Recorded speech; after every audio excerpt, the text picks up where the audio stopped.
तुलसीदास द्वारा रचित राम लक्ष्मण परशुराम संवाद से तीसरा पद होगा और व्याख्यान होगा इस चैप्टर का चौथा। और इसमें आपको पहले व्याख्यान में पता लग चुका है कि किस प्रकार रामचंद्र जी धनुष तोड़ते हैं और परशुराम जी क्रोधित होकर उनसे पूछते हैं। इस समय जो है अब परशुराम जी के सामने लक्ष्मण जी होते हैं और क्या होते हैं, क्या कहते हैं। बिहसि लखन बोले मृदु बानी, अहो मुनीष महाभट मानी। पुन पुनि मोय दिखाव कुठारो, चहते उड़ावन फूंक पहारो। यहाँ कुमड़ बतिया को नाही, जे तरजन देख मरी जाही। देख कुठारु सरासन बाना, मैं कछुका सहित अभिमाना। भृगुसुत समझ जाने बिलोकी, जो कुछ कह साहस रोकी। सुरमही सुरहर जन अरुगाई, हमरे कुल इन पर न सुराई। बंधे पापु अप कीरति हारे, मारतों पाए परिये तुम्हारे। कोट कुल से सम बचन तुम्हारा, व्यर्थ धरहु धनु बाण कुठारा।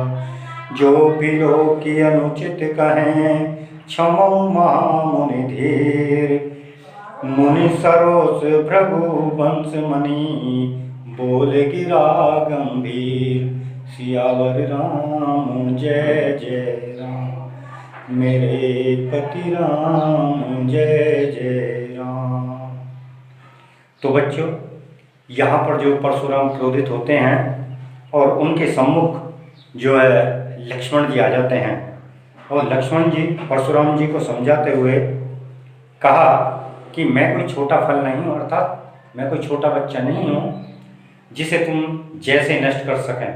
मैं तो तुम्हारे यज्ञोपवीत जो धारण किया हुआ है जनेऊ, उसको देखकर शांत हो रहा हूँ। हमारे कुल में देवता ब्राह्मण भगवान के भक्त और गाय पर वीरता नहीं दिखाई जाती। तो ये लक्ष्मण जी पहले ही लाइन में कहा गया है, बिहसि लखन बोले मृदु बानी, अहो मुनीष महाभट मानी। मृदु मीन्स मधुर, कोमल, बाणी मीन्स बोली और बिहस मीन्स हंसकर। अहो मुनीष महाभट बानी, महाभट महान योद्धा की तरह।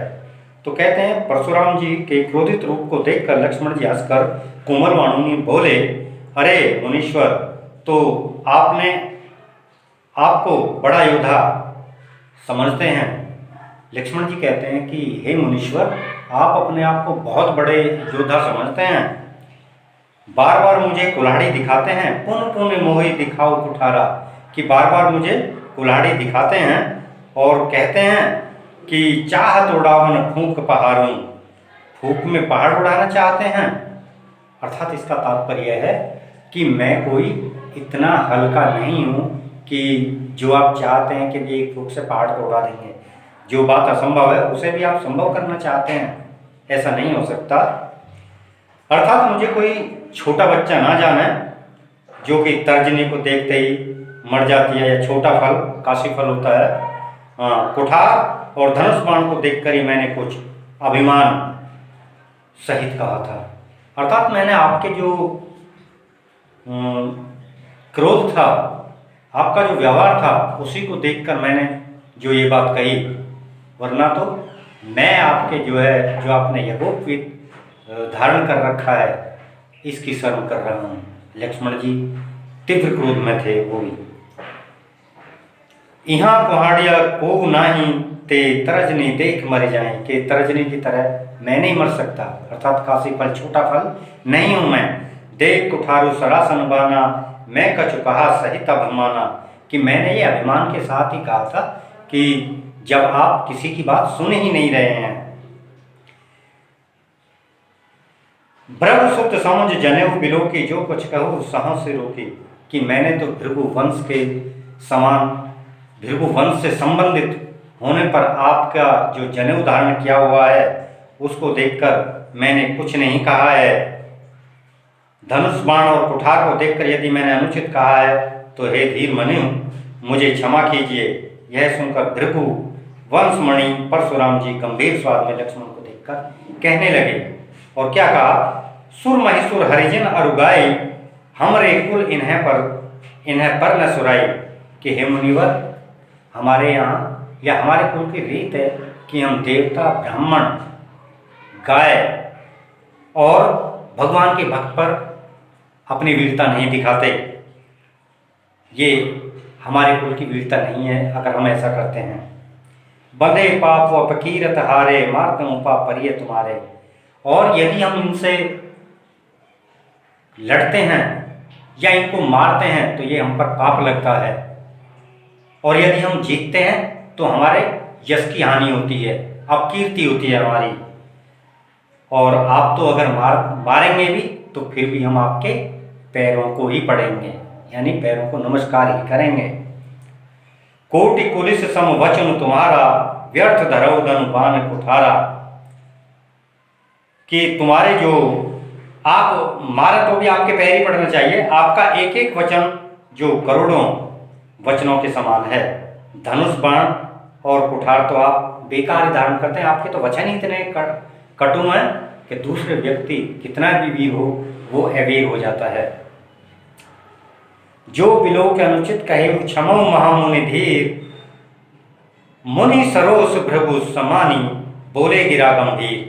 धनुष बाण और कुठार को देखकर यदि मैंने अनुचित कहा है तो धीर महामुनि मुझे क्षमा कीजिए, कि आपके हाथ में ये जो कुल्हाड़ी है, फरसा है, और मैंने यदि किसी कारणवश कुछ अनुचित कहा तो हे मुनिवर मुझे क्षमा कीजिए। यह सुनकर भृगुवंश मणि परशुराम जी गंभीर स्वर में लक्ष्मण को देखकर कहने लगे। तो बच्चों, आपने देखा कि अभी भी सीता स्वयंवर में धनुष के टूट जाने पर जो परशुराम जी का क्रोध है वो अभी भी शांत नहीं हुआ है, और उनका सीधा मुकाबला करने के लिए लक्ष्मण जी उनके सम्मुख खड़े हुए हैं और उनसे संवाद स्थापित कर रहे हैं। वह अपने आप को छोटा भी साबित नहीं कर रहे हैं, और ये भी कह रहे हैं कि हे मुनिवर, मैं तो आपके जो ये आपने यज्ञोपवीत धारण किया है इसकी वजह से शांत हूँ, वरना तो कोई मेरी बराबर का अगर होता तो मैं उसको सबक सिखा देता। आज के लिए बस इतना ही। धन्यवाद, नमस्कार।